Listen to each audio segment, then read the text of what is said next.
Alright, so I watched in dumbfounded astonishment as Holmes beat down all 5 of the cudgel-wielding thugs. 5? Maybe a good round half dozen. Yeah. Really, Holmes, the public placed great faith in me. I think it is only courteous I should tell them the truth. The truth, Watson? The truth is that the reason that Johnny Public buys your penny rentals is that he loves me. It's entirely consistent with my bold, adventurous lifestyle that I should take out 10 armed thugs in the space of a half paragraph. Oh, Watson. Poets have argued down through the years that life imitates art, that beauty is truth, that truth is beauty, and if the story calls for 6 armed thugs, thunder, there were 6 armed thugs. There were 2. Make it 8. There were 2.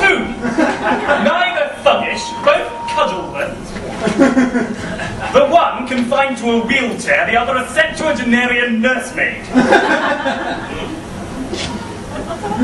They're impeding my investigation. They were minding their own business and enjoying a sticky bum. They chanced to be in your way as you went bolting, shrieking down Piccadilly, frightened out of your wits by the sight of a pillar box, because you had smoked so much opium you were convinced it was a giant lobster.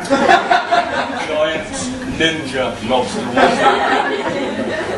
She'd like to see you face square off against a giant oversized crustacean with a black belt in the martial arts. A contingency in which I am unlikely to find myself, being as how I do not choose to make it a part of my lifestyle that I should spend half God's waking hours zonked off my tits on drugs. New wage health ban. I'm a qualified doctor. What was it last week? No fire in the living room. Let's not overheat ourselves. Have us both shivering our asses off all week. There was a boy cleaning the chimney at the time. Who wouldn't have felt a thing if you'd have let me give him the laudanum. My laudanum for my patients' homes. I've told you 1,000 times not to go raiding my medical bag.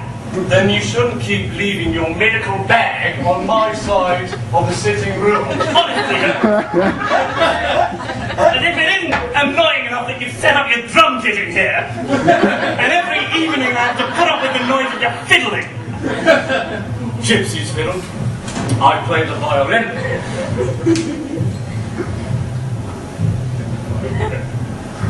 Violation.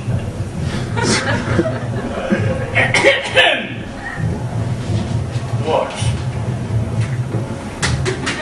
What is it, Watson? Don't know what you mean.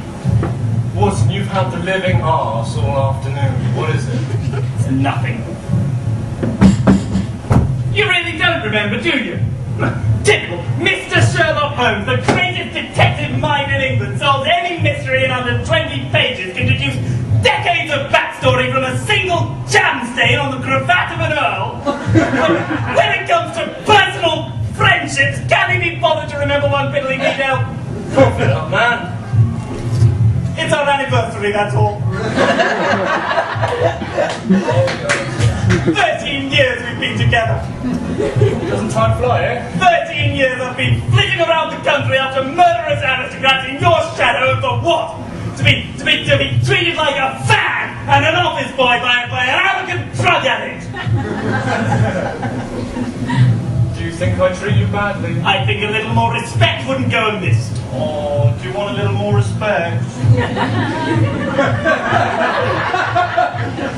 Why didn't you earn it? I beg your pardon. 13 years. 13 years I've been dragging you around. You've had the privilege of seeing me put away some of the toughest criminals in the empire, blow apart monstrous conspiracies. And what have you done? Oh, what you've done is I stood on in dumbfounded astonishment. Do you know, I thought we could make a franchise of it. I thought, hey, let's split the team, let's make a little thing over it. Send you out on your own cases for the easier ones. I have plans for you, Watson. You've been nothing but a disappointment. What about my plans? Do you think I went through 7 years of medical school for this? I could have a career by now. I could be a surgeon. I could be making an imperial shitload pulling tapeworms out of royalty. Oh, you could have fucked off at any time. Imagine where I'd be without you. America. Hmm? Do you know what sort of crime they have over there? Serious organised crime, serious mafia, seriously corrupt corporations, seriously big crime.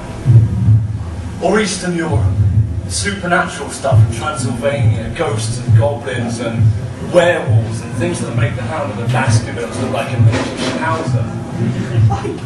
I could have been in real novels. You're the one that came crawling back after you decided to fake your own death and spend 3 years hiding out God knows where. Without a thought for me, or your family, or your legions of fans you lied to us all. Watson, we've been through this a dozen times. No Moriarty's mob was after me. No, if they'd caught the merest fart of a wind that I was still alive, that they would have had been on me before you can say International Crime Syndicate. You could still have told me. You'd have blogged about it. I wouldn't! Yeah, you would. You would have published it in the Strand as a 4-page expose with pictures. Do you know how I felt when I thought you were dead? Oh, I know, it must have been terrible. It was a relief! You just got head first over the Reichenbach Falls, and all I could think was the fact that good rubbish to bad riddance. I am free. I'm nobody's sidekick. I can go back into medicine. I can go home. I can have a decent domestic life with Mary. The unslightable Mrs. Watson. No use to blab everything about our cases to her. Don't you dare bring her into this. You brought her into this, Watson. You always do. She meant more to me than you ever have. She was a miserable cow. Holmes, I know it's too much to expect that you might apologize, but I wish you would have some respect for the dead. I love that woman. Watson, you're a medical man. As such, you'll be aware that being in love is biochemically indistinguishable from, say, severe paranoid schizophrenia. As such, you're the last person in London I might go to for an impartial opinion on that miserable cow. Anyway, why should I respect her? She could have done a sight of me. Because you kept us apart! You met her on one of my cases. Signing for 1887. I had every... It was intolerable! Mary and I would decide to go away for the weekend, and we'd come down first thing in the morning, and there you'd be at the breakfast table, letting yourself in, munching our kedgeree, filling the place with your smoke, saying the Duke of Stranglewank had been bludgeoned to death with a croquet mallet, and we could accompany you on the first train. You didn't complain at the time. How can I complain, Holmes? How can I refuse? You know how much I... Oh, God. Come. Telegram for you, Mr. Holmes. Oh, thank you. Say. Oh. Is this a shiny shilling for you? Is it a shiny shilling?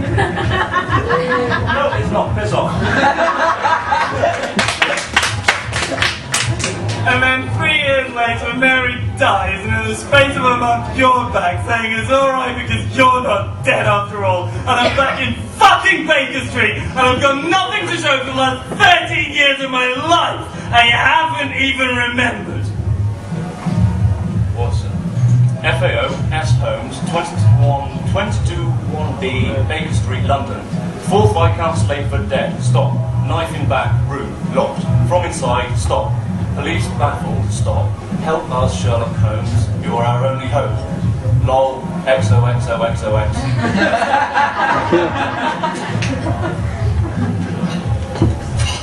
If we're going to crack this one by, say, 12:30, we better be on the 10:05. You coming? Not this time, Holmes. Watson, don't be absurd. I'm not being absurd, I'm being deadly serious. I want my own life again. Watson. My mother was right about you! Shut up. Watson.